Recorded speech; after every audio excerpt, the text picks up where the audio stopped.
10-12, when we look at it, really all we're doing here is taking a story problem then and putting it into the right format, though. And one thing I want you guys to do, when you're doing this is make sure you state, the hypotheses. And again, if you want to write it out, instead of trying to find those signs or whatever, that's fine too. It'd be very fine to write out, H sub O, is less than or equal to 40. Okay, I can talk faster than I can type. Okay, so if you want to do it that way, because trying to find those symbols and stuff is sometimes a pain in the butt. But in any event, your guys is a story problem as well. So we'll read that, and again, copy this over maybe from your prior work, okay, so that what all you need to fill in, right? And in this case, we're going to be doing a T1 because we don't know what the population standard deviation is. We do know what the sample standard deviation is, or it's given to us anyhow. So anyhow, in 11 it says the Rocky Mountain District sales manager of Rath Publishing Inc., a college textbook publishing company, claims that the sales representatives make an average of 40 sales calls per week on professors. Several reps say that this estimate is too low. To investigate, a random sample of 28 sales representatives reveals that the mean number of calls made last week was 42. The standard deviation of the sample calls is 2.1.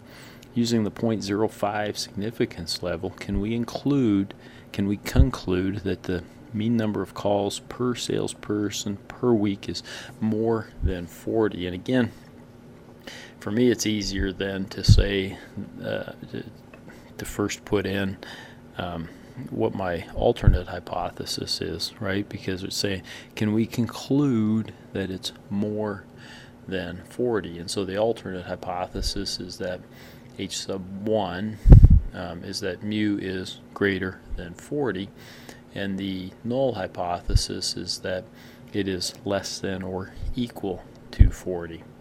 Okay. So what do I have? I have n is 28, my sample size. My sample mean is 42. Okay, my sample standard deviation is 2.1. The significance, which is given to me, is 0.05. I must have looked up the t and put it there. Okay, the chart T, I guess we'll call it, or something, and the mu then is 40. Okay, so then again, it's doing the math, right?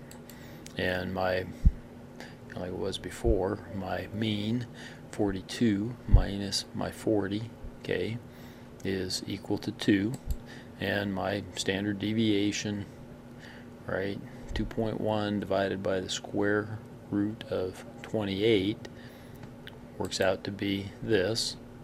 Okay, I'll show you how to do that one real quick, because that one, if there's anything that's at all complicated, it would be that one. So the 2.1 divided by the square root of my n, okay, equals 0.39. Okay, then I got to divide, right? I got to divide 2 by the bottom part there, so this is equal to okay, what I didn't do here is I didn't show you, right, we didn't look up the t-value. So we're at my n's 28, so I got to go with 27, right, for my degrees of freedom. Okay, my significance 0.05, and I'm definitely a one-tailed test, right? So 0.05 one tail is here. Okay, and my degrees of freedom, my sample size was 28, so I'm at 27. So that's where I come up with the 1.703. And very similar to your chart there, right? And so what do I conclude? Well, I conclude that it's 5.03, so that I reject the null.